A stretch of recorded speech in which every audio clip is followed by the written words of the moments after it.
ভাবুন তো, যদি কোনো এক মুসলিম নেতা এত সম্পদ রাখেন যাতে ট্রাম্প এবং নেতানিয়াহু অর্থাৎ বেঞ্জামিন নেতানিয়াহু দুজনকেই বারবার কিনে ফেলা যায়।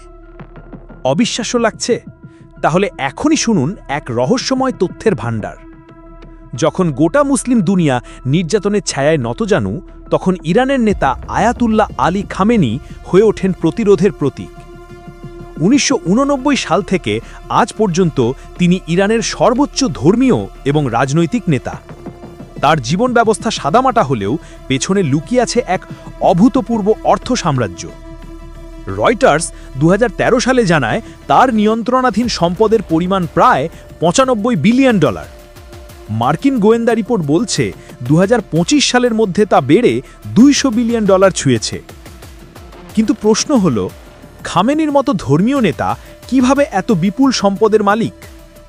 উত্তর একটাই, সেতাদ।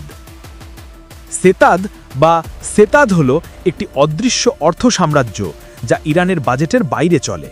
এটা সংসদ, রাষ্ট্রপতি বা আদালতেরও আওতায় পড়ে না। পশ্চিমারা বলছে খামেনি সরাসরি মালিক না হলেও তিনি এসব সম্পদের ওপর পুরোপুরি নিয়ন্ত্রণ রাখেন।